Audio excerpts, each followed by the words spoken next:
তোর সুখ প্রাপ্য এরা, কিন্তু আমার খাতায় সুখের পরিমাণ যে শূন্য। সৌম্য রিক্সা থেকে নামতে গেলে ফোনে কারো কল আসবে, পরিচিত কারো কল দেখে রিক্সা থেকে নামলো না। কল রিসিভ করে সালাম দেয়। ওপাশ থেকে কিছু বলল বোধহয়। সৌম্য আর রিক্সা থেকে নামলো না, ফোন পকেটে রেখে রিক্সা ঘুরিয়ে নাজিরা বাজারের দিকে যেতে বলে রিক্সাওয়ালাকে। রাত প্রায় 8:30। আকাশ নাজিরা বাজারের দিকে একটু রেস্টুরেন্টে বসে আছে, কারোর জন্য অপেক্ষা করছে। একটু পরপর হাত ঘড়িতে সময় দেখতে, আবার ফোনে কিছু করছে। সৌম্য আকাশের সামনে দাঁড়িয়ে ডান হাত এগিয়ে দিয়ে সালাম দেয়। আকাশ ডান হাত বাড়িয়ে সৌম্যের হাতে হাত মেলায়, সাথে সালামের উত্তর নেয়। সৌম্যকে বসতে বললে সৌম্য আকাশের সামনে চেয়ারে বসে। একে অপরকে জিজ্ঞেস করে কেমন আছে। পর আকাশ হালকা কিছু অর্ডার করে, সাথে 2 কাপ কফি অর্ডার করে দেয়। এরপর সৌম্যের উদ্দেশ্যে বলে, শিমুকে পড়াতে আসছো না কেন? সৌম্য মৃদু স্বরে বলে, ভাইয়া, আমার কিছু প্রবলেমের কারণে যেতে পারছি না, 2-1 দিনের মাঝে যাব। আকাশ ছোট করে বলে। ও, ওকে। এরপর পকেট থেকে একটি খাম বের করে সৌম্যের দিকে এগিয়ে দিয়ে বলে, এটা রাখো, আমি নেক্সট 1 সপ্তাহ থাকবো না, এজন্যই মূলত তোমাকে ডেকেছি। সৌম্য মৃদু হেসে বলে। থ্যাংক ইউ ভাইয়া। আকাশের দেয়া প্যাকেটটি তার পাশে রাখলো সৌম্য। আকাশের খালাতো বোন শিমুকে প্রাইভেট পড়ায় সৌম্য। আকাশের খালু বেঁচে না থাকায় আকাশ তার খালাদের মোটামুটি সব দেখাশোনা করে। সৌম্যকে টিচার হিসেবে সেই ঠিক করে দিয়েছিল। শিমু ক্লাস 10-এ পড়ে। আকাশ সৌম্যের খোঁজ পেয়েছিল তার ভার্সিটিতে অনেক পরিচিতদের সাথে যোগাযোগ করে। আকাশ ঢাকা ভার্সিটির স্টুডেন্ট ছিল, সেই হিসেবে সৌম্যদের বড় ভাই। আকাশকে মাস্টার্সের 1 বছর ভার্সিটিতে পেয়েছিল সৌম্যদের ব্যাচ। এরপর আকাশ বিদেশ চলে যায়। আর সৌম্যকে যে টিউশন ফি দিল, এটা মূলত শিমুকে পড়ানোর ফিস। আজ মাসের 3 তারিখ। সৌম্য গত 1 বছর থেকে শিমুকে পড়ায়। সে একমাত্র শিমুর ফিস প্রতি মাসের 1 তারিখে পায়, যেটা তাকে আকাশ দিয়ে থাকে। এবার সৌম্য না যাওয়ায় আকাশ নিজেই ডেকে তাকে ফিস দিয়ে দিল। কত টিউশনের টাকা তো 10 তারিখ পেরিয়ে যায়, আবার 15 তারিখও পেরিয়ে যায়। আকাশ কফির কাপে চুমুক দিয়ে সৌম্যের উদ্দেশ্যে বলে, কি অবস্থা? পড়াশোনা কেমন চলছে? সৌম্য ভদ্রতা সূচক মাথা নেড়ে বলে। জি ভাইয়া, ভালো। আকাশ অর্ধেক কফিটুকু খেয়ে উঠে দাঁড়ায়, ফোন পকেটে রেখে সৌম্যের উদ্দেশ্যে বলে, তোমার বেশি প্রবলেম হলে কয়েকদিন গ্যাপ দিতে পারো, প্রবলেম নেই। সৌম্য দাঁড়িয়ে মৃদু স্বরে বলে। ভালো। জি ভাইয়া। সৌম্য মাথা নেড়ে সম্মতি জানায়, সাথে একটু হাসে। শিমু মেয়েটি বেশ চঞ্চল আর একটু আধটু ফাঁকিবাজ। যখন মেয়েটির মা তার সাথে পারে না, তখন আকাশকে বাড়িতে রাখলে শিমু তার কাছে সুরসুর করে পড়তে বসে। বেশ ভয় পায় আকাশকে। ভার্সিটিতে আকাশের জুনিয়ররাও আকাশকে বেশ ভয় পেত। তাদের মধ্যে সৌম্যদের ব্যাচও ছিল। অবশ্য ভয় পাওয়ারই কথা, কোথাও কোনো ঝামেলা হলে সেখানে আকাশ হকি স্টিক নিয়ে হাজির হয়ে যেত। সে আসলে দোষী, কোনো কথা ছাড়াই তাদের এলোপাথারি পেটাত। সৌম্য পার্সোনালি আকাশকে পছন্দ করতো না আকাশ ভার্সিটিতে থাকাকালীন। তবে সৌম্য লাস্ট 1 বছর আকাশের বোনকে পড়াতে এসে বুঝেছে আকাশ ভীষণ অমায়িক একজন মানুষ, খুবই বিবেকবান, সাথে মন মানসিকতাও বেশ ভালো। সৌম্য রাস্তার ধার দিয়ে একা একা হাঁটছে, দুহাত প্যান্টের পকেটে গুজে রাখা। টাকা পেয়ে তার মেয়েদের মতো কান্না পাচ্ছে। শিমুকে পড়িয়ে সৌম্য পুরো 12,000 টাকা পায়। এই টাকা থেকে সে সবার আগে সন্ধ্যার জন্য কিছু টাকা সরিয়ে রাখে, কিন্তু তার সে বোনটা যে আজ কোথায় সেটাই জানতে পারলো না। ও ভালো আছে তো? সে কি খুঁজে পাবে না তার বোনটাকে? সন্ধ্যা কি আর তার দিকে মায়াভরা চোখে তাকাবে না? সেই শহরেই তার বোনকে রাখবে, তার কাছে রাখবে তার বোনের স্বামীকে। কোনো মানুষরূপী অমানুষ নয় তো? তার বোনকে সেখানেও কি অত্যাচার করা হয়? সৌম্যের নিজেকে দুর্বল লাগে, রাস্তার পাশে বসে পড়ে। চোখের পর্দায় শেষবারের মায়ের অসহায় চাহনি ভেসে উঠল, যে চাহনিতে হয়তো ছিল সন্ধ্যাকে দেখে রাখার আকুতি। ভেসে উঠল সন্ধ্যার মায়াভরা মুখ। প্রতিবার শহরে ফেরার সময় সন্ধ্যা তার দিকে ভেজা চোখে চেয়ে থাকতো। সে দৃষ্টিতে মিশে থাকতো তার ভাই কেন ওই নরক থেকে তাকে বের করে আনে না। এরপর ইরার টলটলে চোখজোড়া ভেসে ওঠে, যে চোখজোড়ায় কত শত অভিমান অভিযোগ সৌম্যকে ঘিরে। কিন্তু সৌম্যের সেসব দেখার সাহস হয় না। তার জীবনটা অভিশপ্তের মতো, সবাই হারিয়ে যায় তার থেকে, আর যে পাশে থাকতে আসে সৌম্য তো তার নখেরও যোগ্য নয়। মাথা যন্ত্রণা শুরু হয়, দুহাতে মাথার চুল টেনে ধরে। ঘড়ির কাঁটা জানান দেয় রাত 10টা বেজে 30 মিনিট। সন্ধ্যা তার ঘরে বেলকনির এক কোনায় দাঁড়িয়ে আছে, মুখটা মলিন। ভাইয়ের কথা খুব মনে পড়ছে। তার ভাই এরকম তারিখে গ্রামে যায়। সে গ্রামে কষ্ট করে থাকলেও মাসে কয়েকবার করে তার সৌম্য ভাইয়াকে দেখতে পেত, কত শান্তি পেত। সৌম্য ভাইয়া তাকে মজা করে বলতো, বনু, আমার একটা গরিবা বোন আছে, বুঝলি? ওর নাম শুনবি? সন্ধ্যা আগ্রহের সাথে তার ভাইয়ের দিকে চেয়ে থাকতো। সৌম্য মনে মনে হেসে বলতো। ওর নাম সন্ধ্যা। সন্ধ্যা রেগে সৌম্যের বাহুতে কিল দিয়ে মুখ ফুলাতো। সৌম্য সন্ধ্যার জন্য আনা কেনা জামা বের করে সন্ধ্যার সামনে ধরলে সন্ধ্যার ভাইয়ের প্রতি সব অভিমান মুছে যেত। সৌম্য জামা পরতে বলে সন্ধ্যা ঝটপট তার ভাইয়ের দেয়া জামা পরে এসে তার ভাইকে দেখাতো। সারা সপ্তাহে সৎ মায়ের অত্যাচার এক নিমিষেই ভুলে যেত, যখন তার একটা মাত্র আপন ভাইয়ের সাথে একটুখানি খুনসুটিতে ব্যস্ত হতে পারত। এগুলো ভাবতে ভাবতে সন্ধ্যার চোখ থেকে ঝরঝর করে পানি গড়িয়ে পড়ে। বেলকনির গ্রিলে মাথা ঠেকিয়ে চোখ বুঝল, সৌম্য ভাইয়া কি তাকে নিতে আসবে না?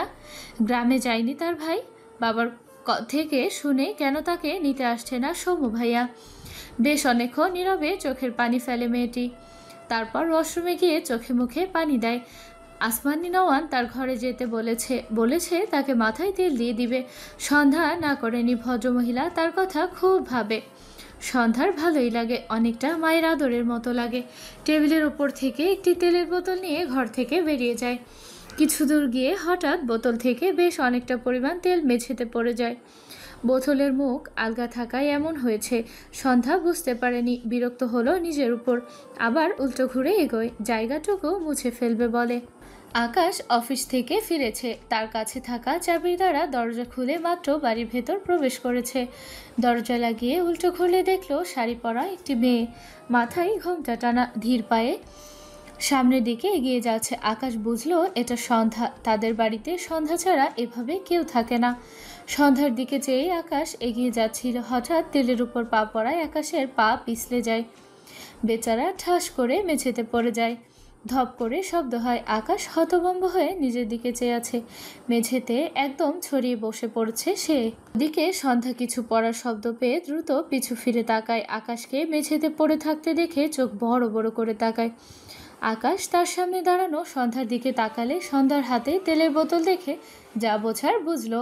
পায়ের নিচে পিছিল কিছু পড়েছে, এটা তো বুঝেছে। তেলের বোতল দেখে পুরোটাই বুঝলো। সন্ধ্যা বারবার ঢোক গিলছে। আকাশ সন্ধ্যার দিকে শক্ত চোখে চেয়ে দাঁতে দাঁত চেপে বলে, ইডিয়াট, চোখে দেখো না? সন্ধ্যা কি বলবে বুঝলো না। আকাশের অবস্থা দেখে তার যেমন খারাপ লাগছে, সাথে হাসিও পাচ্ছে। লোকটা পড়েছে তো পড়েছে, একদম বাচ্চাদের মতো করে পা ছড়িয়ে পড়ায় হাসি পাচ্ছে। না চাইতেও ঠোঁটের কোণে হাসি ফুটে ওঠে। আকাশ মেঝে থেকে উঠতে চাইছিল। অনেকটা জায়গা জুড়ে তেল, যার ফলে আকাশ ঠিক সুবিধা করতে পারছে না। বিরক্ত নিয়ে সামনে তাকালে সন্ধ্যার হাসি মুখ চোখে পড়ে। আকাশের রেগে যাওয়ার কথা কিন্তু সে রাখল না। শীতল দৃষ্টিতে সন্ধ্যার মুখোপানে তাকায়। সন্ধ্যার গালের বাঁ পাশে বড়সড় একটি টোল পড়ে, যা আকাশের দৃষ্টিতে নিখুঁতভাবে আটকায়।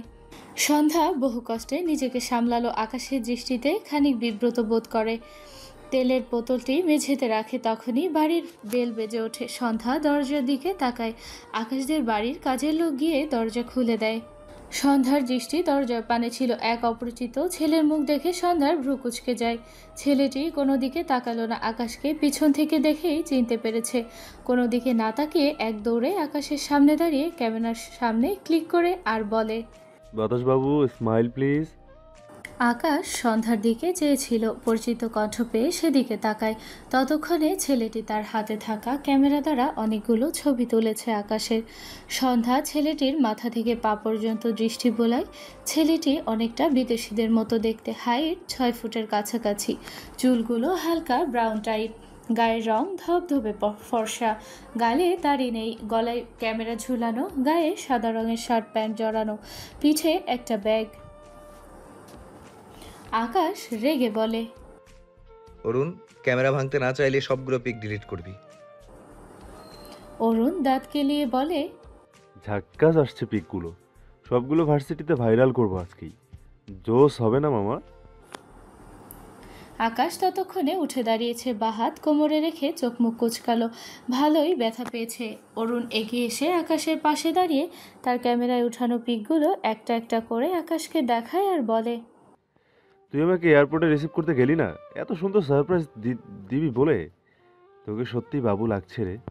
আকাশ খপ করে অরুণের ক্যামেরা ধরতে গেলে অরুণ দ্রুত তার ক্যামেরা সরিয়ে নেয়। আকাশ তার দিকে এগিয়ে আসলে অরুণ লাফ দিয়ে কয়েক পা সরে যায়। আকাশ অরুণের পিছে যায় অরুণের ক্যামেরা ধরতে। অরুণ দৌড়াতে দৌড়াতে বলে, তুই ভার্সিটির বড় ভাই, তোকে সবভাবে দেখার অধিকার আছে জুনিয়রদের। তুই এভাবে ওদের বঞ্চিত করতে পারিস না। আকাশ অরুণের পিছে দৌড়ায় আর বলে, তোর নুট ছেড়ে জুনিয়রদের হক পূরণ করবো বেয়াদব। অরুণ সোফার উপর লাফ দিয়ে অপর পাশে যায়। ডান দিকে আসমানি নয়নকে দেখে বলে, আন্টি, তোমার ছেলে অশ্লীল কথা বলে। আমি কিন্তু আমি কিন্তু পেকে যাচ্ছি। আসমানি নয়ন একবার অরুণের দিকে তাকায়, আরেকবার আকাশের দিকে। সন্ধ্যা নিজেও চোখ বড় বড় করে চেয়ে আছে। মনে হচ্ছে দুটো বাচ্চা ছেলে বাড়িতে দৌড়ঝাঁপ করছে। আকাশ সোফা ডিঙিয়ে লাফ দিয়ে অপর পাশে যায়। তাদের ভার্সিটির গ্রুপে সব পিক দিলে তার সব মান সম্মান যাবে। যে কোনোভাবে অরুণ থেকে ক্যামেরা নিয়ে সব ডিলিট করতে হবে। সেজন্যই আকাশ সব রেখে অরুণের পিছু নিয়েছে।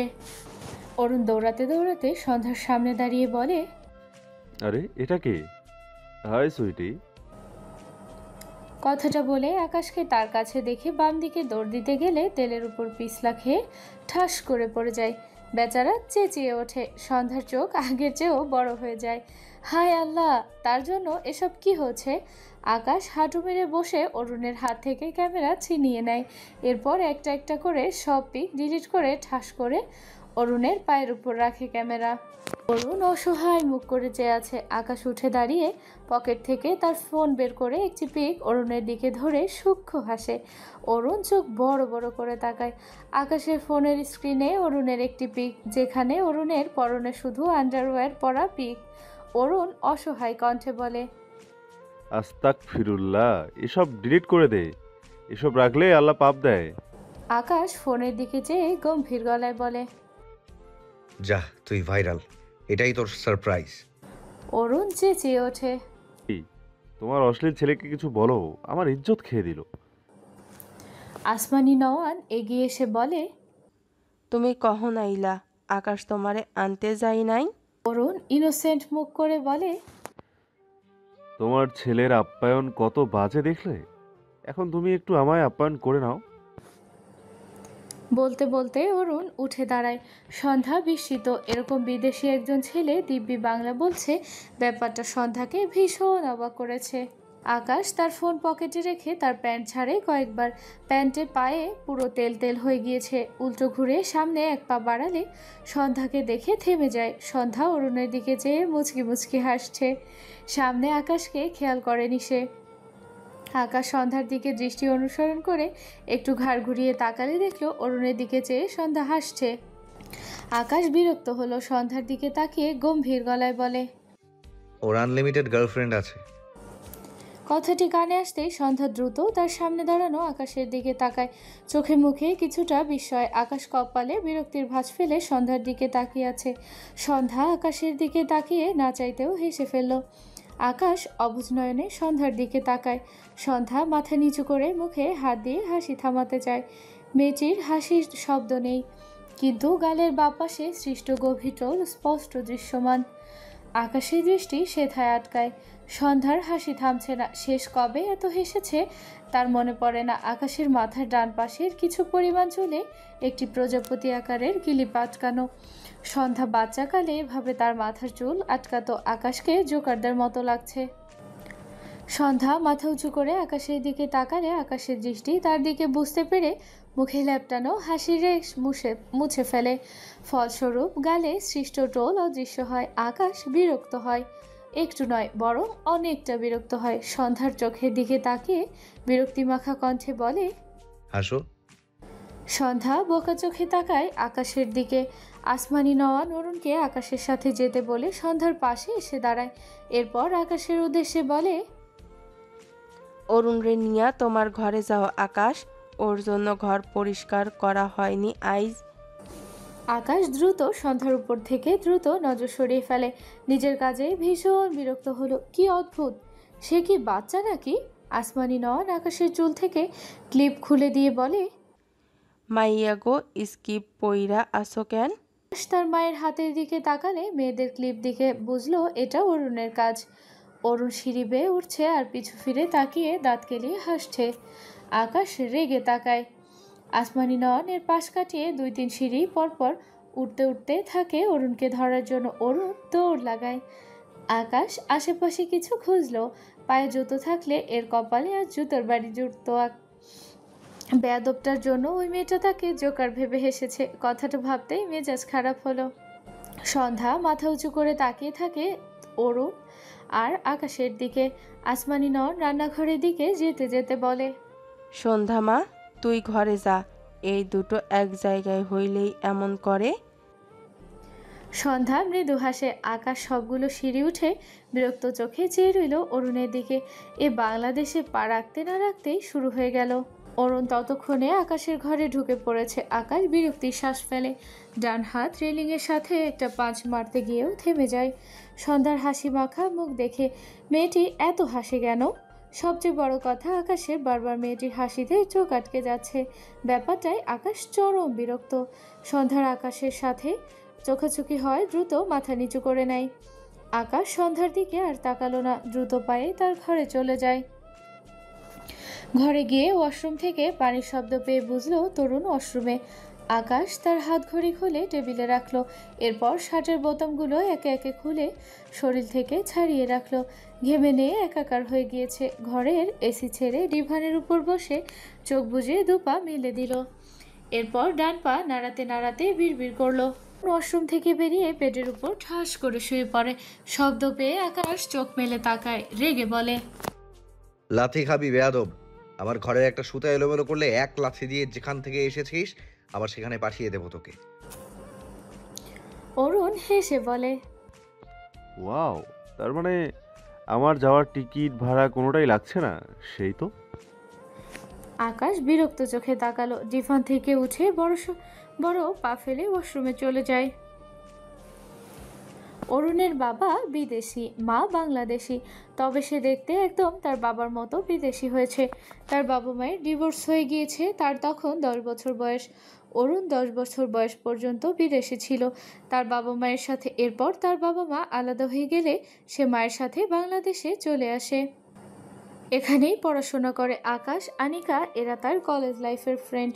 তবে অরুণ পিএইচডি করে বাইরে সেটেল হয়ে গিয়েছে। সে ভার্সিটি থাকাকালীন তার মা মারা যায়, এজন্যই মূলত আর বাংলাদেশে ফেরেনি। অরুণ বাংলাদেশে এসেছে মূলত দুটো বিয়েতে অ্যাটেন্ড করতে, একটা আকাশের আর একটি আনিকার ছোট বোনের। ইতি আর ইরা বেডের উপর বসে আছে। ইতি মূলত ইরাদের বাড়িতে বেড়াতে এসেছে। ইরাকে মন খারাপ করে বসে থাকতে দেখে ইতি ইরার দিকে এগিয়ে গিয়ে বলে, ইরা আপু, কি হয়েছে গো তোমার?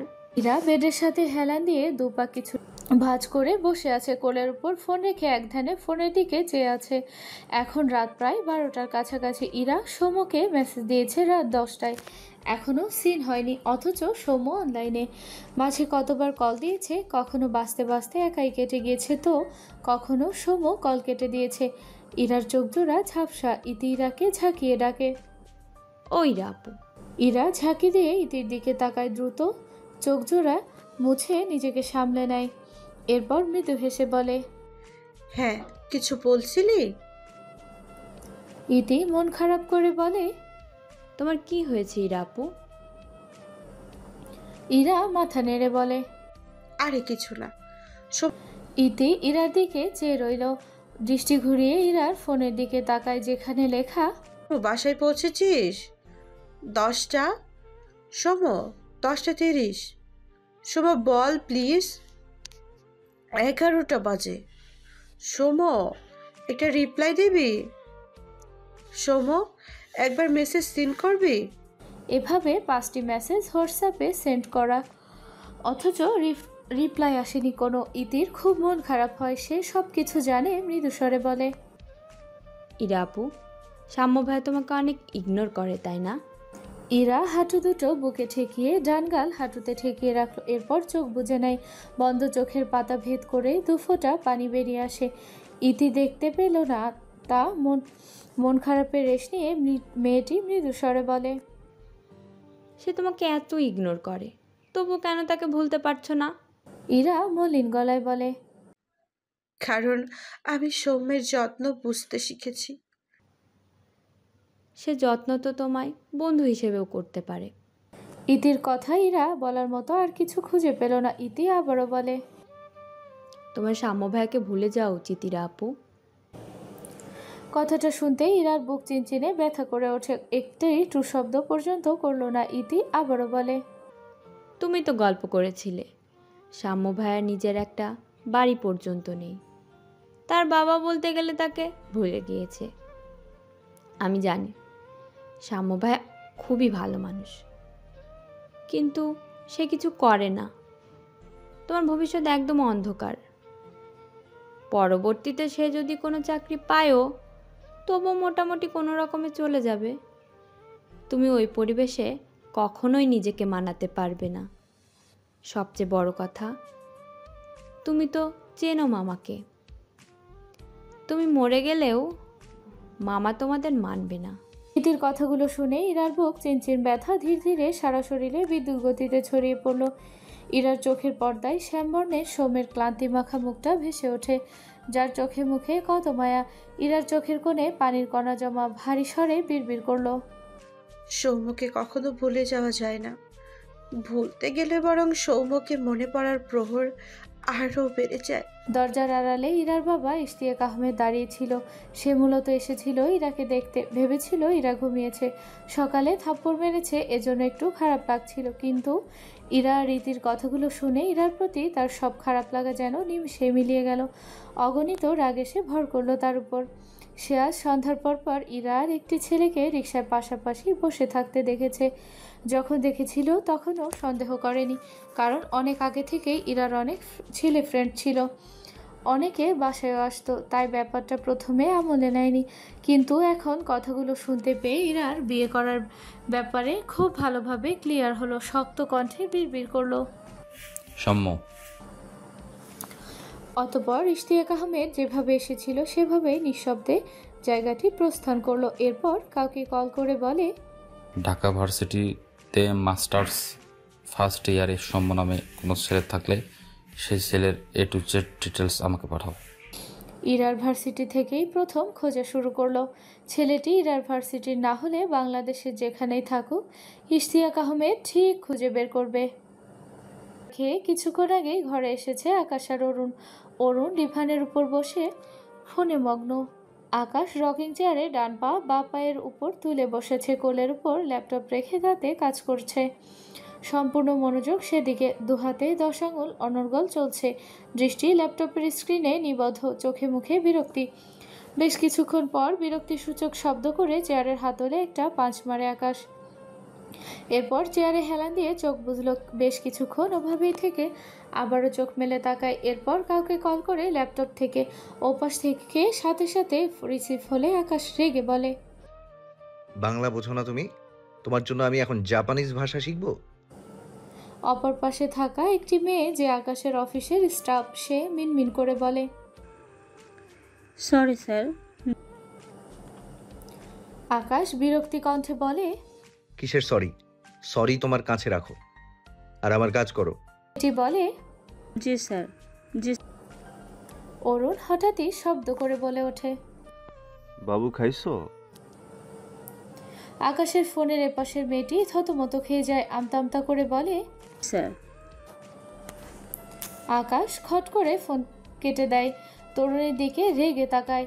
অরুণের কানে ব্লুটুথ। আকাশের দিকে চোখ পড়লে ভ্রু কুচকে তাকায়। আকাশের দৃষ্টি পাত্তা না দিয়ে সে তার কাজে ব্যস্ত হয়। আকাশ রেগে বলে, তুই উল্টাপাল্টা বললি কেন? আমার অফিসের স্টাফ ভেবেছে আমি এসব উল্টাপাল্টা কথা ওকে বলেছি। অরুণ তার কল মিউট করে ভ্রু কুচকে বলে, আরে আমি আমার গার্লফ্রেন্ডদের সাথে কথা বলছি। আকাশের দৃষ্টি নড়চড় নেই। অরুণ ডিভান থেকে উঠে তার কান থেকে একটি ব্লুটুথ খুলে আকাশের কানে দিয়ে দেয় আর বলে, বিশ্বাস করছিস না কেন? এই নে, নিজেই শোন। আকাশ কিছু বলতে গিয়েও থেমে যায়। কথাগুলো মেয়ের ভয়েস। ওপাশ থেকে একসঙ্গে সবাই বলে ওঠে। অরুণ লাজুক হেসে বলে, ওলে আমার বাবুটা, লাভ ইউ সোনা ময়না পাখি। ওপাশ থেকে সবাই একসাথে বলে ওঠে। আকাশ খুক খুক করে হেসে ওঠে, বিস্ময় কণ্ঠে বলে, এতগুলোকে একসাথে সামলাস? অরুণ ন্যাকামো করে বলে, বাবু 2 মিনিট ওয়েট করো তো, আমাকে কি যেন কামড়েছে। ইস।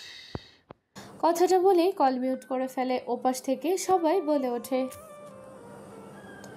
অরুণ হেসে আকাশের উদ্দেশ্যে বলে, আরে আলাদা আলাদা করে কথা বলতে গেলে তো সারাদিন লাগবে, তাই এই টেকনিক। আকাশ চোখ মুখ কুঁচকে তাকায়। কি পরিমাণ প্লেবয় এটা ভাবা যায়। কান থেকে ব্লুটুথ নিয়ে ছুঁড়ে ফেলে রেগে বলে, সবগুলোর থেকে তোর কপালে জুতার বাড়ির ব্যবস্থা করবো আমি, দাঁড়া। ক্যারেক্টারলেস একটা। অরুণ হাসলো, আকাশকে কিছু বলল না। আবারও ডিভানে গিয়ে বসে কথা বলায় ব্যস্ত হয়। আকাশ ল্যাপটপে মনোযোগ নিবদ্ধ করে। একটি কফির অভাব বোধ করলো, বিরক্ত হলো খানিক, কিন্তু এটুকু বিরক্ত বোধ কাজের প্রতি অনীহা আনতে পারেনি। আকাশ আবারও টানা 5 মিনিট অনর্গল ল্যাপটপের কিবোর্ডে আঙুল চালালো। এরপর হঠাৎই আঙুলগুলোকে রেহাই দেয়। ডান হাতে তার মাঝারি সাইজের দাড়িতে হাত চালিয়ে সূক্ষ্ম হেসে বিড়বিড় করে। Good job. আকাশের বাবা সাইফুদ্দিন আকাশের ঘরে এসে অরুণের পাশে বসে। এরপর অরুণের কাজ চাপড়ে বলে, কেমন আছো ইয়াং ম্যান? অরুণ আকাশের বাবাকে দেখে দ্রুত ফোন রেখে ভদ্রলোকের দিকে ফিরে বসে। এরপর হেসে বলে, এই তো ভালো। তা আপনি কেমন আছেন আঙ্কেল? সাইফুদ্দিন নওয়ান জানালেন তিনিও ভালো আছেন। এরপর দুজন আরও টুকটাক কথা বলে। সাইফুদ্দিন নওয়ান আকাশের উদ্দেশ্যে বলে, আকাশ, তুমি ইরাকে বিয়ে করবে না কেন বলেছো? বাবার কথায় আকাশের দৃষ্টি থামে কিছুক্ষণের জন্য। এরপর আবারও তার কাজে ব্যস্ত হয়ে বলে, আমার ইচ্ছা। সাইফুদ্দিন নওয়ান বিরক্তি কণ্ঠে বলেন, তুমি কি আমার সাথে মজা করছো? ইরাকে বিয়ে করবে না কেন? আকাশ ভাবলেশীনভাবে উত্তর দেয়, ইচ্ছে করছে না। ছেলের গাছাড়া ভাবে সাইফুদ্দিন নওয়ান রেগে যায়। ডিভান থেকে উঠে দাঁড়িয়ে রাগান্বিত স্বরে বলে, তুমি কি ওই মেয়েটার জন্য বিয়ে করতে চাইছো না? আকাশের কপালে ভাঁজ পড়ে। রকিং চেয়ার ঘুরিয়ে ডান দিকে ঘুরে তার বাবার দিকে মুখ করে বসে। বা পায়ের উপর ভাঁজ করে রাখা ডান পা নাড়াতে নাড়াতে ভ্রু কুঁচকে বলে, কোন মেয়েটা? সাইফুদ্দিন নওয়ান বিরক্তি কণ্ঠে বলে, ওই কেউ মেয়েটা যাকে তোমার মা এনে রেখেছে? আকাশের কপালে সৃষ্ট ভাঁজ শিথিল হয়। মৃদু স্বরে বলে, মেয়েটির সুন্দর একটা নাম আছে, সন্ধ্যা। নাম ধরে বলো।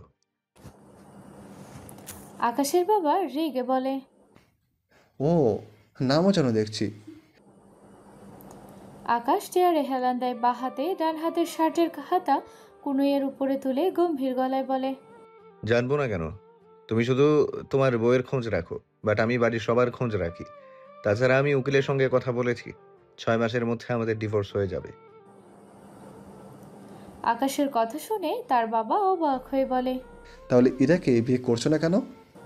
আকাশ বিরক্তি কণ্ঠে বলে, বললাম তো ইচ্ছে করছে না। তাহলে আগে করতে চেয়েছিলে কেন? আকাশ দুহাত চুলের ভাঁজে চালায় আর বলে, এক্সপেরিমেন্ট করতে। এখন ভাবলাম বিয়ে ছাড়াও আরো অনেক কিছু করার আছে। এই ফালতু ব্যাপারে নিজেকে জড়িয়ে লাভ নেই। আকাশের কথা শুনে সাইফুদ্দিন সহ অরুণ অদ্ভুত দৃষ্টিতে তাকায়। সাইফুদ্দিন বিস্ময় কণ্ঠে বলে, কখনো শুনেছো কেউ এক্সপেরিমেন্ট করতে বিয়ে করে? আকাশ ভাবলেশীনভাবে বলে, শুনিনি, নিজেকে দেখেছি। চাইলে তুমিও আমাকে দেখতে পারো। অরুণ আকাশের কথা শুনে শব্দ করে হেসে ফেলে। সাইফুদ্দিন বিরক্ত চোখে তাকায় অরুণের দিকে। অরুণ হাসি আটকে বলে, সরি আঙ্কেল, ব্রেক ফেল হয়ে গিয়েছে। সাইফুদ্দিন কিছু বললেন না। তিনি ছেলের হেয়ালিপনায় চরম বিরক্ত, সাথে হতাশ। বহু কষ্টে আকাশকে বিয়েতে রাজি করিয়েছিল। এদিকে এই ছেলের মনে ছিল এক্সপেরিমেন্ট করার ধান্দা। কিছুক্ষণ চুপ থেকে আকাশের দিকে তাকিয়ে বলে, তুমি বিয়ে না করলে আমার ব্যবসায় কত বড় লস হবে আইডিয়া আছে তোমার? আকাশ ল্যাপটপে দৃষ্টি রেখে গাছাড়া ভাব নিয়ে বলে, তাতে কি হলে হবে? সাইফুদ্দিন রেগে বলে, মজা করো না আমার সাথে, বিয়ে করতেই হবে তোমাকে। আকাশ গম্ভীর গলায় বলে, আমি তো কবুল বলবো না, তাহলে বিয়ে হবে? সাইফুদ্দিন নওয়ান রেগে কিছুটা শব্দ করে চেঁচিয়ে ওঠে। আকাশ! আকাশ ঠাস করে ল্যাপটপ বন্ধ করে রকিং চেয়ার থেকে দাঁড়িয়ে যায়। হাতে ল্যাপটপ শব্দ করে টেবিলের উপর রাখে। সাইফুদ্দিন নওয়ান আবারও রেগে বলেন, তোমাকে বিয়ে করতে হবে আকাশ। আকাশ এবার প্রচণ্ড রেগে যায়। উল্টো ঘুরে রকিং চেয়ারে জোরে সোরে এক লাথি দিয়ে চিৎকার করে বলে, একবার বলেছি বিয়ে করব না মানে করব না, ব্যাস। এতক্ষণ শান্ত ছিলাম, ভালো লাগছিল না তোমার? অরুণ দ্রুত দাঁড়িয়ে যায়। রকিং চেয়ারের দিকে তাকালে দেখলো চেয়ারটি 4 থেকে 5 হাত দূরে সরে গিয়ে উল্টে পড়েছে। চেঁচামেচি শুনে আসমানি নন আকাশের ঘরে এসে বলে, কি হইছে? সাইফুদ্দিন নওয়ান নিজ স্ত্রীর পানে শান্ত দৃষ্টিতে তাকায়, নরম কণ্ঠে বলে, কিচ্ছু না, কথা বলছিলাম। তুমি এখানে আসতে গেলে কেন? এসে ঘুমাবো, অনেক রাত হয়েছে।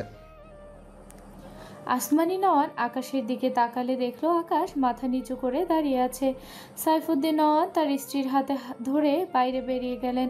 অরুণ মৃদু হাসলো। আকাশের বাবাটা তার বউটাকে সেই মহব্বত করে। আকাশ বিরক্ত হয়ে ব্যালকনির দিকে চলে গেল। ঠান্ডা মেজাজটা নাড়িয়ে নাড়িয়ে গরম করে দিয়েছে। অরুণ আকাশের পিছন পিছন আসতে আসতে বলে, আমি কি আমার গার্লফ্রেন্ডদের সাথে কথা বলতে পারি বাতাসবাবু? আকাশ পিছু ফিরে রেগে বলে, গার্লফ্রেন্ডের সাথে কথা বল, নয়তো শুয়ে থাক। শুধু আবার কানের কাছে ঘ্যান ঘ্যান করলে খবর আছে তোর। অরুণ ভদ্র হয়ে দাঁড়িয়ে পড়ে। আকাশ ব্যালকনিতে চলে যায়। সৌম্য গতকাল গ্রামে গিয়েছিল। সকাল সকাল আবার ফিরে এসেছে। সন্ধ্যার খোঁজে গ্রামে গিয়েছিল, কোথাও মন টিকে না। সব সময় মন অস্থির হয়ে থাকে। আজ ভার্সিটিতে যায়নি, নিজের রুমেই উল্টো হয়ে শুয়ে আছে। সারাদিন এভাবেই ছিল। বিকেল হয়ে যাচ্ছে কিন্তু কোনো কাজ করেনি। গোসল খাওয়া দাওয়া সব রেখে শুধু শুয়ে আছে। কিচ্ছু ভালো লাগছে না। সন্ধ্যাকে কবে খুঁজে পাবে সে? তার বোনটাকে ছাড়া তার সব কিছু কেমন এলোমেলো লাগে। ডান হাত বাড়িয়ে হাতিয়ে হাতিয়ে ফোন নেয়। এরপর ফোনের আলো অন করলে ইরার অনেকগুলো কল মেসেজ ভেসে ওঠে। সৌম্য দীর্ঘশ্বাস ফেলে সব নোটিফিকেশন কেটে দেয়। চাপা শ্বাস ফেলে হাতের ফোন উল্টো করে রাখে। হঠাৎই কিছু মনে পড়ল। সময় নষ্ট না করে দ্রুত উঠে পড়ে। একটি টি শার্ট আর প্যান্ট নিয়ে ওয়াশরুমে যায়। বড় বড় পা ফেলে 5 মিনিটের মাঝে শাওয়ার নিয়ে বের হয়। কিছুটা ঠিকঠাক করলো না। দুহাতে শার্টের হাতা কবজি পর্যন্ত ছেড়ে দেয়া। টেবিলের উপর থেকে ওয়ালেট আর ফোন নিয়ে বাড়ি থেকে বেরিয়ে যায়। কার্জনের হলের সামনে এসে রিক্সা থামিয়ে ভাড়া মিটিয়ে দ্রুত পা চালায়। সন্ধ্যা হয়ে আসছে। আশেপাশে বারবার চোখ ঘুরিয়ে ঘুরিয়ে দেখে আর পায়ে গতি বাড়ায়। ডান দিকে অনেকটা দূরে কাঙ্ক্ষিত ব্যক্তিকে দেখতে পেয়ে স্বস্তির নিঃশ্বাস ফেলে। যা ভেবেছিল তাই, মেয়েটি বাড়িতে যায়নি। সৌম্য দ্রুত পা চালিয়ে এগিয়ে যায়। ইরা ঝাপসা চোখে তাকিয়ে আছে সৌম্যের দিকে। সৌম্য এগিয়ে এসে ইরার সামনে দাঁড়ায়। ইরার চোখ দুটো লাল ফর্সা, মুখ হালকা ফোলা সাথে লাল। সৌম্য চোখ গিলে মৃদুস্বরে বলে, বাড়ি যাসনি কেন ইরা? ইরার চিৎকার করে কাঁদতে ইচ্ছে করছে কিন্তু কাঁদলো না। মলিন গলায় বলে, তুই আমায় অবহেলা করতে গিয়ে কখনো ক্লান্ত হয়ে পড়িস না সৌম্য? সৌম্য অসহায় দৃষ্টিতে তাকিয়ে রইল ইরার পানে। শক্ত করে কিছু বলতে চাইলো কিন্তু পারল না। ইরার অসহায়ত্বে ঘেরা মুখটা দেখে ইরাকে দেখতে অসুস্থ লাগছে। সৌম্য এগিয়ে এসে ডান হাতের উল্টো পিঠে ইরার কপাল চেক করে। জ্বরে মেয়েটির গা পুড়ে যাচ্ছে। ইরা মাথা উঁচু করে সৌম্যের দিকে তাকিয়ে আছে। সৌম্য চিন্তিত কণ্ঠে বলে, তোর গায়ে অনেক জ্বর, এই শুরুটা ভার্সিটি আসলি কেন? ইরা মৃদু হেসে বলে, বাড়ি থেকে বের হওয়ার সময়ও সুস্থ ছিলাম। জ্বর তো তোর অবহেলার ফসল। সৌম্য ইরার চোখে চোখ রেখে তাকিয়েছিল। দৃষ্টি বেশিক্ষণ স্থির রাখতে পারল না। চোখ জোড়া সরিয়ে নিল। কিছু বলল না। ইরার হাত ধরে সামনের দিকে এগিয়ে গিয়ে একটি রিকশায় উঠে বসে দুজন। বেশ কিছুক্ষণ যাওয়ার পর সৌম্য একটি হোটেলের সামনে রিকশা দাঁড় করায়। এরপর ইরাকে নিয়ে রিকশা থেকে নেমে দোকান থেকে দুটো নাপা কিনে প্যান্টের পকেটে রাখে। তারপর হোটেলের ভেতর প্রবেশ করে। ইরা নীরবে সৌম্যের পিছু পিছু যায়। সৌম্য এক সাইডের টেবিলের সামনে গিয়ে ইরাকে ভেতরে বসতে বলে। ইরা এবারেও চুপচাপ ভেতরে চেয়ারে বসলো। ইরার পাশে চেয়ারে সৌম্য বসলো। এরপর ডান হাত উঁচিয়ে বলে, মামা, গরুর মাংস দিয়ে 1 প্লেট খিচুড়ি দাও তো। ইরা সৌম্যকে দেখলো। সৌম্যের দুহাতে শার্টের হাতা ছেড়ে দেয়া, বোতামগুলো খোলা। ইরা জানে সৌম্য খুব গোছানো আর টিপটাপ। এজন্য একটু অবাক হয়েছে। মৃদুস্বরে বলে, শার্টের হাতা অগোছালো রেখেছিস কেন? সমু তার শার্টের হাতার দিকে তাকালো। যখন মাথায় আসলো ইরা এখানে একা, মেয়েটি ভীষণ পাগলাটে টাইপ, টেনশনে আর কিছু মাথায় ছিল না। শার্ট গায়ে জড়িয়েছিল, এটাই তো বেশি। দীর্ঘশ্বাস ফেলে বলে, এমনি। এরই মাঝে সোমের সামনে খিচুড়ির প্লেট রাখে একটি ছেলে। সোমু প্লেটটি ইরার সামনে রেখে বলে, খেয়ে নে। ইরা সোমের দিকে চেয়ে বলে, তুই কিভাবে বুঝলি আমি খাইনি? সোমু গম্ভীর স্বরে বলে, জানি না, খেয়ে নে। ইরা মিনমিন করে বলে, তুই খাবি না? সোমু ইরার মলিন মুখপানে চেয়ে চুপ থাকে কিছুক্ষণ, এরপর মৃদু স্বরে বলে, কথা বাড়াস না, ভাল লাগছে না আমার, তাড়াতাড়ি খেয়ে নে। ইরা মাথা নিচু করে নেয়, হাত ধুয়ে খিচুড়ির প্লেট থেকে একবার মুখে নিয়ে কয়েকবার চিবোতেই ইরা কেসে ওঠে। মেয়েটির কাশি থামে না। সোমু দ্রুত জগ থেকে গ্লাসে পানি ঢেলে ইরার মুখের সামনে ধরলে ইরা সোমের হাত থেকেই ঢকঢক করে পানি খায়। পুরো গ্লাস ফাঁকা হয়ে গেলে সোমু হাতের গ্লাস টেবিলের উপর রেখে ইরার দিকে তাকায়। ইরার চোখ জোড়ায় পানি জমেছে। সোমু বেশ কিছুক্ষণ ইরার চোখের দিকে তাকিয়ে থাকে, এরপর মৃদু স্বরে বলে, এইসব জায়গায় এইসব খাবার কোনোটাই তোর জন্য নয় ইরা। কথাটা বলে সোমু দুহাতের মাঝে তার মুখ রাখে, ওভাবেই করুণ সুরে ডাকে, ইরাবতী।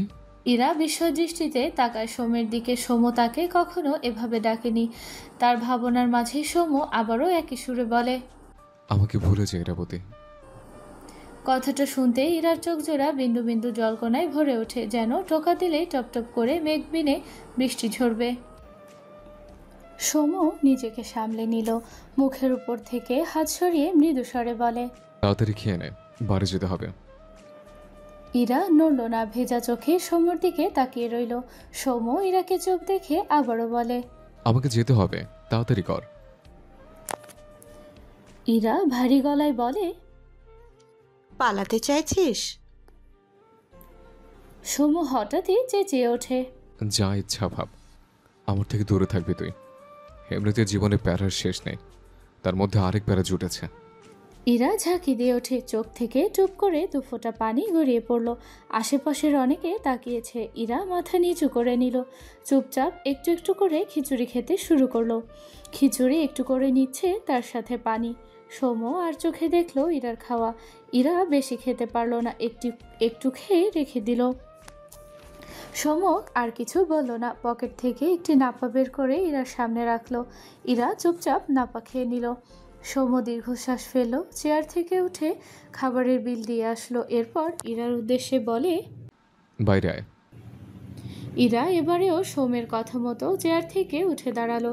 এরপর সোমের পিছু পিছু হেঁটে যায়।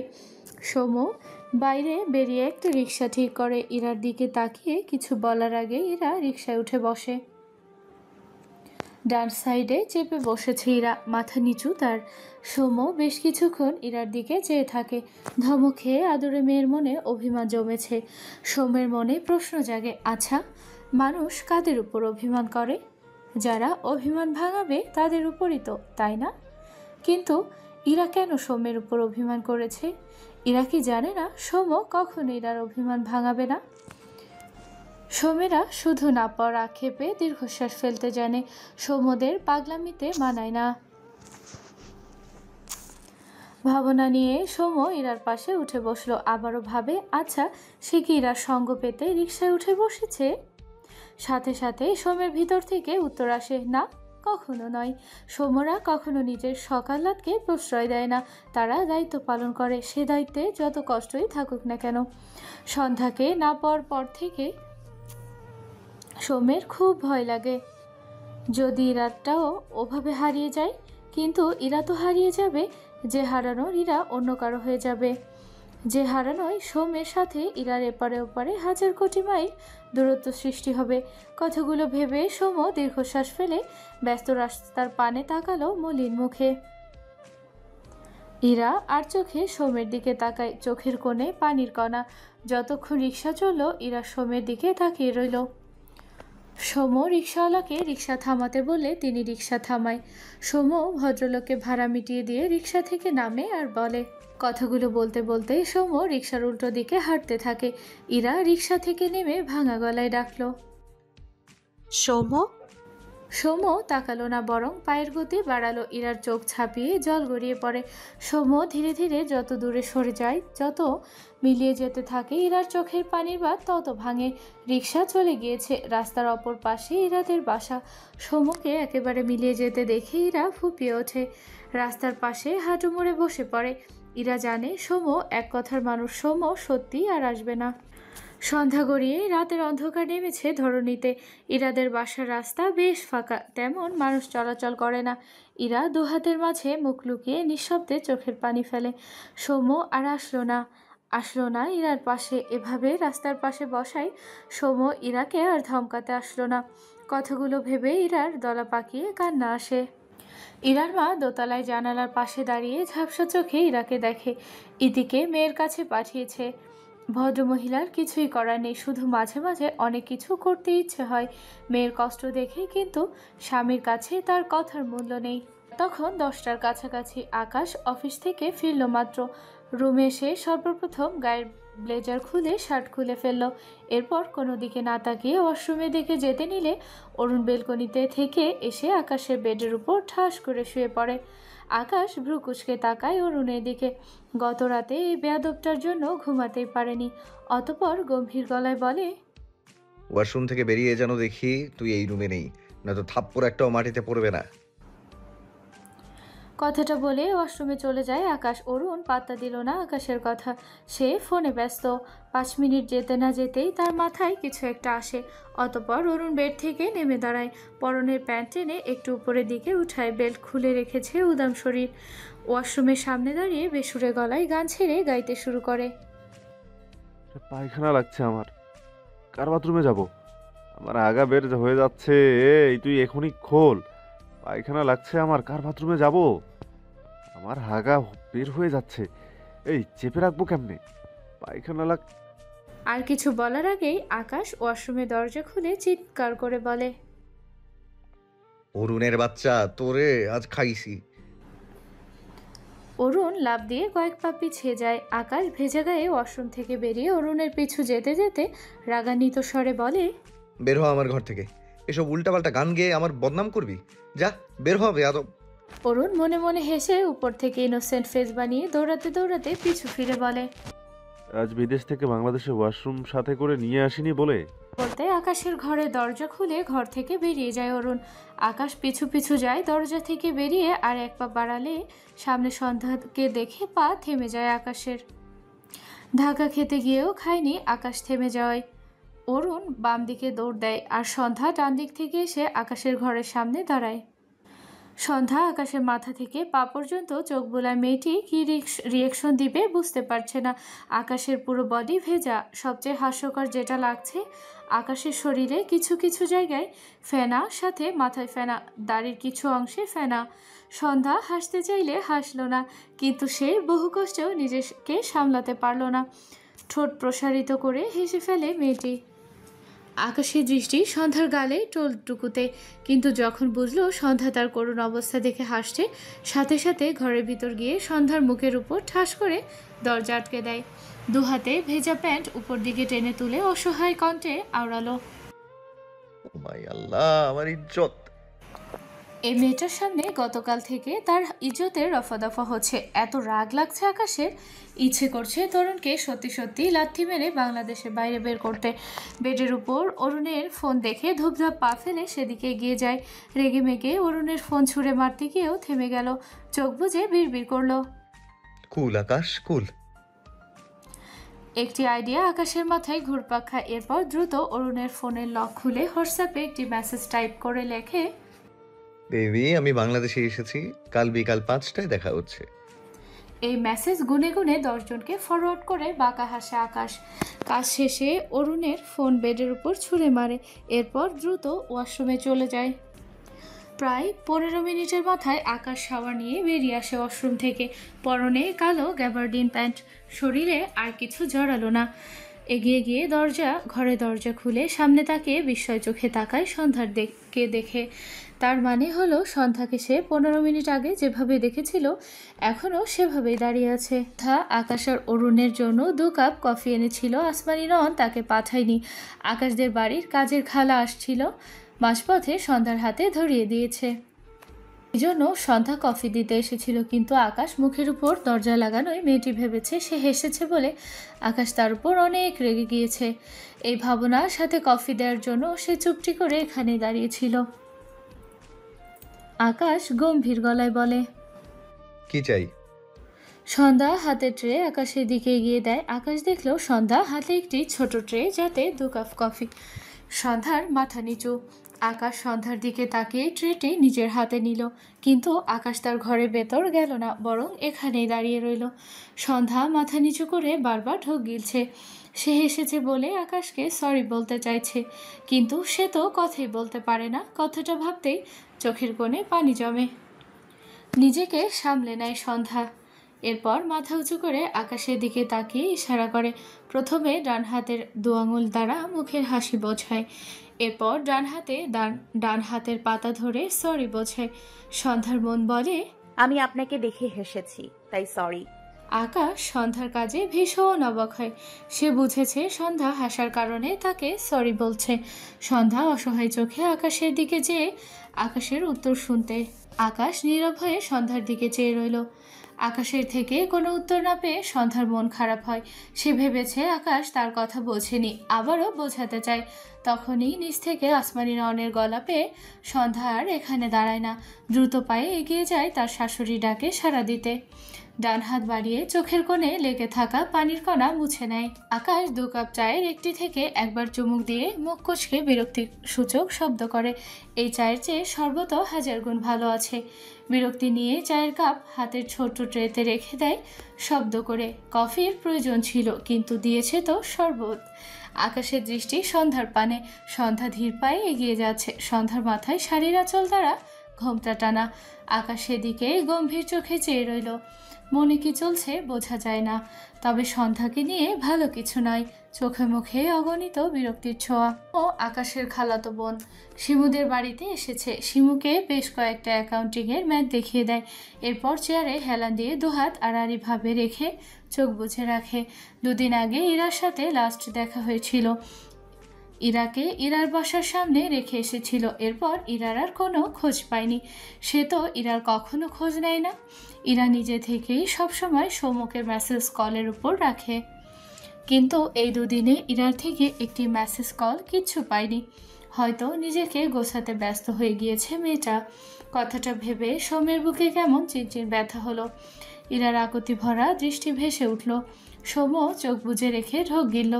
মনের কোণে কিছু কথা উকি দেয়। এদেশে সৌম্যদের 2 দিনের পরিচয়ের কেউ মনে রাখে না, কারণ তাদের পকেট ভর্তি টাকা থাকে না।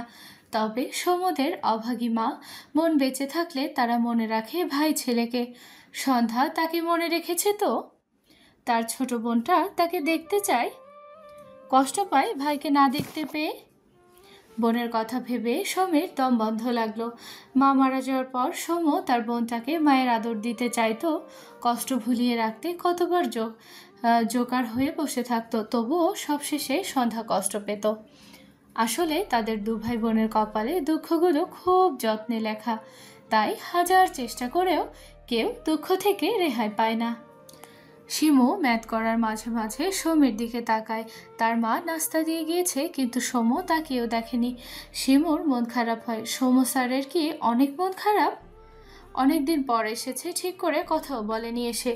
শিমু ম্যাথে মনোযোগ দিতে পারছে না। সৌম্যের জন্য তার ভীষণ খারাপ লাগছে। মেয়েটি বেশ কিছুক্ষণ সৌম্যের দিকে তাকিয়ে থেকে মিনমিন করে ডাকে। সাথে সাথে সৌম্য চোখ মেলে তাকায়। সোজা হয়ে বসে শিমুর খাতা তার দিকে ঘুরিয়ে নেয় খুব স্বাভাবিকভাবে। কলম হাতে নিয়ে খাতায় দৃষ্টি দিলে ভ্রু কুঁচকে তাকায়। মেয়েটি কলমের একটি ফোঁটাও বসায়নি খাতায়। এমনিতেই কিছু ভালো লাগছে না, তার মধ্যে মেয়েটি তামাশা শুরু করেছে। সৌম্য শব্দ করে খাতা রেখে শিমুর দিকে চেয়ে রাগান্বিত স্বরে বলে, তামাশা করতে এসেছি আমি? এই মেয়ে, 5 মিনিটে যে ম্যাথ করা যায় তুই 20 মিনিটে সেটা পারোনি। কি হলো, কথা বলছো না কেন?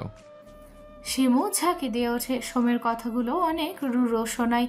সৌম্য বিরক্তি নিয়ে নিজেই ম্যাথ করে দেয়। এরপর আরেকটি মার্ক করে বলে, কেন 5 মিনিটে এটা সমাধান করবে? কথাটা বলে ফোঁস করে শ্বাস ফেলে। শিমু ঢোক গিল খাতা নিজের দিকে টেনে নিয়ে 1 লাইন লেখে। এরপর সৌম্যের দিকে চেয়ে ভয়ে ভয়ে বলে, আপনি নাস্তা খাবেন না? সৌম্য সাথে সাথে শক্ত গলায় বলে। খাবো না। শিমু আবারও ঢোক গিলল, এরপর মৃদু স্বরে বলে, আপনাকে অনেক ক্লান্ত লাগছে, খেয়ে নিন। সৌম্য শিমুকে কড়া ধমক দেয় একটা। শিমু ভয় পেয়ে মাথা নিচু করে নেয়। সৌম্যকে এভাবে ক্লান্ত মনমরা হয়ে দেখতে তার একটু ভালো লাগে না, কিন্তু সৌম্য তো তার কথা শোনে না। শিমুর চোখ জোড়া ঝাপসা হয়। সৌম্য তার দিকে একবারও তাকায় না কেন? সে কত পরিপাটি হয়ে আসে, অথচ সৌম্য ফিরেও দেখে না, উল্টে ধমকায়। শিমুর তবুও ভালো লাগে সৌম্যকে, খুব ভালো লাগে। আকাশ শিমুদের বাড়িতে এসেছে। গত 2 দিন আগে তার ব্যবসার কাজে কক্সবাজার যাওয়ার কথা ছিল, কিন্তু কিছু সমস্যার কারণে কাজ পিছিয়ে যাওয়ায় আকাশ এখনও ঢাকায় আছে। সে তার খালা আর খালাতো বোন শিমুর খোঁজ নিতে এসেছে। তার মা আসতে চেয়েছিল, শরীরে একটু খারাপ লাগায় আগামীকাল আসতে চেয়েছে। আকাশ তার খালার সাথে টুকটাক কথা বলে, এরপর কিছু ফলমূল মিষ্টি তার খালার হাতে দেয়। এরপর 20,000 টাকার একটি বান্ডেল তার খালার হাতে দেয়। আকাশ মাসে 3 থেকে 4 বার আসে, আসলেই তার খালার হাতে একটা অ্যামাউন্ট ধরিয়ে দেয়। আকাশ তার খালার সাথে কথা বলা শেষে শিমুর ঘরে গিয়ে দেখল সৌম্য শিমুকে পড়াচ্ছে। আকাশ এগিয়ে গিয়ে বলে, সৌম্য, কি অবস্থা? সৌম্য আকাশকে দেখে সালাম দেয়। আকাশ সালামের উত্তর নিয়ে শিমুর উদ্দেশ্যে বলে, পড়াশোনার কি অবস্থা? শিমু মাথা নিচু করে মিনমিন করে বলে, ভালো ভাইয়া। আকাশ কিটক্যাটের একটা বড়সড় বক্স শিমুর কোলে ছুঁড়ে দেয়। শিমু অবাক হয়ে বলে, ভাইয়া এটা আমার জন্য? আকাশ 2 হাত প্যান্টের পকেটে রেখে গম্ভীর গলায় বলে, না, তোর নানির মায়ের জন্য। আকাশের কথায় শিমু ভোতা মুখে তাকায়। সৌম্য মৃদু হাসল। সন্ধ্যার কথা ভেবে সৌম্যের মুখ মলিন হয়। আকাশ শিমুকে ছোট বোনের মতো করে খুব আদর করে, এটা সৌম্য গত 1 বছরে বুঝেছে। আকাশ আর সৌম্যকে দেখে তার সন্ধ্যার মায়াময় মুখটা ভেসে উঠল। আকাশ ফোনে মগ্ন। সৌম্যের ফোনে একটি নোটিফিকেশন আসে। সৌম্য সাধারণত তার ফোনের নোটিফিকেশন চেক করে না, কিন্তু গত 2 দিন ইরার খোঁজ না পেয়ে ছেলেটার হৃদয় ব্যাকুল, হয়তো সে নিজেকে ধরা দেয় না। সৌম্য তার ফোন টেবিলের উপর থেকে নিয়ে চেক করলে দেখলো অপরিচিত এক নাম্বার থেকে হোয়াটসঅ্যাপে একটি ভিডিও এসেছে। সৌম্য ভ্রুকুচকে ভিডিওটি ওপেন করে। ফোনের স্ক্রিনে সন্ধ্যার মুখ ভেসে ওঠে। কয়েক সেকেন্ড পেরোতে সন্ধ্যা গালে এক শক্তপোক্ত থাপ্পড় পড়ে। সন্ধ্যা হুমড়ি খেয়ে মেঝেতে পড়ে যায়। টুকু দেখে সৌম্যের চোখ জোড়া ঝাপসা হয়। ভিডিও পজ করে দেয়। যে থাপ্পড় দিয়েছে তাকে ভিডিওতে একটুও দেখা যাচ্ছে না। সৌম্য কেন যেন শরীরে শক্তি পাচ্ছে না। বহু কষ্টে নিজেকে সামনে ভিডিওটি আবার অন করে। ফোনের স্ক্রিনে ভেসে ওঠে সন্ধ্যার কান্না মাখা মুখ, দেয়ালে হেলান দিয়ে নিঃশব্দে কান্নার দৃশ্য। এরপর সন্ধ্যা কাঁদতে কাঁদতে ওভাবেই ঘুমিয়ে যায়। ভিডিওটি দেখে সৌম্যের ডান চোখ থেকে 1 ফোঁটা পানি গালে গড়িয়ে পড়ে। সৌম্য দ্রুত তার ডান হাতের বুড়ো আঙুল দিয়ে ছিটকে ফেলে। কতদিন পর তার বোনটার মুখ দেখলো, তাও কতটা বিধ্বস্ত অবস্থায়। কান্না মাখা সন্ধ্যার মুখের দিকে চেয়ে সৌম্য পিকটির উপর ডান হাতের বুড়ো আঙুল রেখে বিড়বিড় করে, বনু, আমার কলেজা। এরপর আর 1 সেকেন্ডও সময় নষ্ট না করে সৌম্য উঠে দাঁড়ায়। নিজেকে সামলে আকাশের উদ্দেশ্যে ভারী গলায় বলে, ভাই আমাকে এক্ষুনি যেতে হবে। আকাশ ফোন থেকে দৃষ্টি উঠিয়ে সৌম্যের দিকে তাকায়। আকাশকে চুপ দেখে সৌম্য আবারও বলে, প্লিজ, আমি সময়কে আরেকদিন ডাবল টাইম নিয়ে পড়িয়ে দিব। আকাশ ভ্রু কুচকে বলে, ওকে, বাট কোনো প্রবলেম হয়েছে? না ভাইয়া, আসছে। সৌম্য ছোট করে বলে। কথাটা বলে সৌম্য বড় বড় পা ফেলে ঘর থেকে বেরিয়ে যায়। শিমু আকাশকে দেখে ভয়ে ভয়ে মন দিয়ে ম্যাথ করছিল। হঠাৎ সৌম্যের এভাবে চলে যাওয়ায় বেচারি মনমরা হয়ে চেয়ে থাকে। পরদিন সকাল 9টা নাগাদ আকাশ কক্সবাজারের উদ্দেশ্যে রেডি হয়ে নিচে নামে। অরুণ, সাইফুদ্দিন, নওয়ান এর পাশে বসে নাস্তা করছে। বাহাত ফোনের স্ক্রিনে চলছে। আকাশ অরুণের সামনে বরাবর চেয়ার টেনে বসলো। আসমানি নওয়ান আকাশের সামনে স্যান্ডউইচ রাখে। আকাশ ডান হাত একটু টানা দেয় যাতে ব্লেজারের হাতা সামান্য উপর দিকে ওঠে। এরপর খাওয়া স্টার্ট করে। অরুণ আকাশের দিকে তাকিয়ে মনে মনে হাসলো। এরপর তার ডান পা আকাশের দিকে এগিয়ে নিয়ে আকাশের পায়ের উপর রাখে। আকাশ মাথা নিচু করে খাওয়ায় মনোযোগী ছিল। হঠাৎই তার মুখ নাড়ানো থেমে যায়। মাথা উঁচু করে ভ্রু কুঁচকে তাকায়। অরুণ বাঁ হাতের আঙুলগুলো মেয়েদের মতো করে ঢং করে নাড়িয়ে বলে, হে বাতাস বেবি। দেখে চোখ মুখ কুচকায়। সাইফুদ্দিন নওয়ান অরুণের দিকে তাকালে অরুণ স্বাভাবিক হয়ে মেকি হাসে। আকাশ হঠাৎই তার ডান পায়ের দু আঙুল দিয়ে অরুণের বাঁ পায়ের একটি আঙুল মুচড়ে ধরে। অরুণ চেঁচিয়ে ওঠে। সাইফুদ্দিন নয়ন খাবার চিবোতে চিবোতে বলে, কি হয়েছে অরুণ? অরুণ আকাশের দিকে তাকায়। আকাশ মাথা নিচু করে মনোযোগ সহকারে খাচ্ছে, যেন আশেপাশে কি হচ্ছে সে কিছুই জানে না। অরুণ অসহায় মুখ করে বলে, আঙ্কেল, তীব্র বাতাস আমাদের খুব কষ্ট দেয় জানেন। সাইফুদ্দিন নয়ন অরুণের কথা বুঝলো না। অরুণ আকাশের দিকে তাকিয়ে বলে, আকাশ বাবু তুই কত ভালো, ছাড় ছাড়। আকাশের বাবা ভ্রু কুঁচকে বলে, কি ছাড়বে? অরুণ ঘাড় ঘুরিয়ে সাইফুদ্দিন নয়নের দিকে চেয়ে বলে, আঙ্কেল, আপনার ছেলে আমার ইজ্জত ধরে টানছে। সাইফুদ্দিন নয়ন আকাশের দিকে তাকালে দেখলো আকাশ মনোযোগ দিয়ে খাচ্ছে। ভদ্রলোক অরুণের দিকে চেয়ে ভ্রু কুঁচকে বলে, কিন্তু তোমাদের মাঝে তো অনেক ডিস্টেন্স। সাইফুদ্দিন নয়নের কথা শুনে অরুণ চোখ বড় বড় করে তাকায়। হাই হাই, ছেলে পায়ের আঙুল ছিল বলে, আর বাবা সত্যি সত্যি তার ইজ্জতের দিকে নজর দিচ্ছে। সন্ধ্যা এক গ্লাস জুস নিয়ে আকাশের পানে এসে দাঁড়িয়েছে। আসমানি নয়ন রান্নাঘর থেকে আনতো। তিনি কিছু কাজ করছিলেন বলে সন্ধ্যা নিয়ে এসেছে। যদিও আসমানি নয়ন সন্ধ্যাকে নিষেধ করেছে, কিন্তু মেয়েটি জোর করে এনেছে। মানুষটা তার কথা কত ভাবে, একটু আধটু সাহায্য তো করাই যায়। সন্ধ্যা আকাশের পাশে দাঁড়িয়ে আছে, সে তো কথা বলতে পারে না, কিভাবে দিবে বুঝতে পারছে না। অরুণের চোখ পড়ে সন্ধ্যার দিকে। আকাশ তার পা এখনো ছাড়েনি। বেচারা চোখ মুখ কোচকানো অবস্থায় সন্ধ্যার দিকে তাকিয়ে বাঁ হাত নেড়ে বলে, হাই সুইটি, কিছু বলবে? হঠাৎ এভাবে কথা বলায় সন্ধ্যা ঝাঁকি দিয়ে টেবিলের অপর পাশে বসা অরুণের দিকে তাকায়। তখনই তার হাতের জুসের গ্লাসের সবটুকু জুস ঢেলে আকাশের প্যান্টের উপর পড়ে যায়। আকাশ ডান দিকে ফিরতে নিয়েছিল, তার আগেই কোলের উপর ঠান্ডা কিছু অনুভব করায় মাথা নিচু করে দেখলো তার কোল ভেজা। মাথা উঁচু করলে দেখে পাশে সন্ধ্যা দাঁড়ানো, যার হাতে জুসের গ্লাস। সন্ধ্যা এই অকাজ করেছে বুঝতে পেরে ছেলেটা ভীষণ রেগে যায়, খাওয়া ছেড়ে দাঁড়িয়ে যায়। সন্ধ্যা দুপা পিছিয়ে যায়, ভীত চোখে তাকায় আকাশের দিকে। আকাশ ভস্ম করে দেওয়া চোখে তাকিয়ে আছে সন্ধ্যার দিকে। ইচ্ছে করছে এই মেয়েকে ঠাটিয়ে কয়েকটা থাপ্পড় দিয়ে এরপর কিছু বলতে। রাগান্বিত স্বরে চিৎকার করে বলে, রাবিশ, মুখের বুলির সাথে সাথে চোখের পাওয়ারও নেই। আকাশের চিৎকারে আসমানি নয়ন দ্রুত পায়ে রান্নাঘর থেকে বেরিয়ে আসেন। সাইফুদ্দিন নয়ন ভ্রু কুঁচকে সন্ধ্যার দিকে চেয়ে আছে, চোখে মুখে বিরক্তি। অরুণ আকাশের উদ্দেশ্যে বলে, আকাশ, মেয়েটি বুঝতে পারেনি হয়তো, বাদ দে। আকাশ অরুণের দিকে তাকিয়ে চেঁচিয়ে ওঠে, এই মেয়েটা আমার পাশে এসেছে কেন? ও সাহস কি করে হয় আমার পাশে দাঁড়ানোর? আসমানি নওয়ান আকাশকে ধমকে ডাকে। আকাশ আকাশ রেগে তার মায়ের দিকে তাকিয়ে চিৎকার করে বলে, তুমি এই মেয়েটাকে এই বাড়িতে এনেছো, তোমার কাছেই রাখো। মেয়েটা আমার পাশে কেন আসে?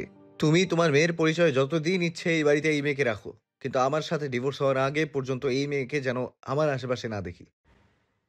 আকাশ নওয়ানের লাইফে বউ নামে কোনো ফালতু টপিক থাকবে না, বুঝেছো? কথাগুলো বলে আকাশ তার পাশে থাকা চেয়ারে একটি লাথি দেয় জোরে সরে। চেয়ারটি কয়েক পা পিছন দিকে সরে যায়। আকাশ আর কোনো দিকে তাকালো না, গটগট পায়ে এগিয়ে গিয়ে সিঁড়ি বেয়ে উপরে উঠতে থাকে। আসমানি নওয়ান নীরব চোখে ছেলের পানে চেয়ে রইল। অরুণ কান্নারত সন্ধ্যার দিকে একবার তাকালো, আরেকবার আকাশের দিকে তাকায়। সাইফুদ্দিন নওয়ান বিরক্ত চোখে সন্ধ্যার দিকে চেয়ে আছে। মাথা নিচু করে নিঃশব্দে চোখের পানি ফেলে। সে একদিন এই সমাজে ডিভোর্সি হিসেবে পরিচিতি পাবে। বিয়ের আগে ওসব অত্যাচারী বোধহয় ভালো ছিল। তার কপালে কি একটু সময়ের জন্য আল্লাহ সুখ লেখেনি? সমীর বলা একটি কথা মনে পড়লো। সৌম্য বলতো, বনু, তুই আমার কাজের মাসি হয়ে থাকবি, বুঝলি? সন্ধ্যা মুখ ফুলিয়ে তার ভাইয়ের দিকে তাকালে সৌম্য তার মাথার ডান হাত রেখে মৃদু হেসে বলতো, আর সেই নামে কাজের মাসি আমার ঘরে বাস্তবে রাজকন্যা হয়ে থাকবে। টাকা দিয়ে নয়, আদর ভালোবাসা দিয়ে। চলবে বনু? সন্ধ্যা সোমের দিকে ঝাপসা চোখে চেয়ে হেসে ফেলতো। ইশারায় বোঝাতো শুধু চলবে না, দৌড়াবে। কথাগুলো ভেবে সন্ধ্যার দলা পাকিয়ে কান্না আসলো। সন্ধ্যার তার ভাইয়ের কাছে অভিযোগ করতে ইচ্ছে করলো। সৌম্য ভাইয়া, তোমার বনুর আদর ভালোবাসা কিছুই নেই। তুমি কোথায় সৌম্য ভাইয়া? সন্ধ্যার মন বলে তার স্বামীর ভালোবাসা লাগবে না, সে তো আর ভাগ্যবতী নয়। তার কপালে এসব নেই। সে শুধু তার ভাইয়ের কাছে যেতে চায়। তার ভাইয়ের সাথে সে একবেলা খেয়ে বাঁচবে। সৌম্য ভাইয়া কেন আসে না তাকে নিতে? আর কবে আসবে? সন্ধ্যা আর কত অপেক্ষা করবে? গুলো ভাবতে ভাবতে সন্ধ্যার চোখ থেকে টপ টপ করে পানি গড়িয়ে পড়ে। তার ঘরে এসে দাঁড়িয়েছে, রাগ কমেনি এখনো। অরুণ আকাশের পিছু পিছু আকাশের ঘরে এসে দাঁড়ায়, মৃদুস্বরে বলে, জুস পরায় মেয়েটার সাথে এইভাবে কথা বললি কেন?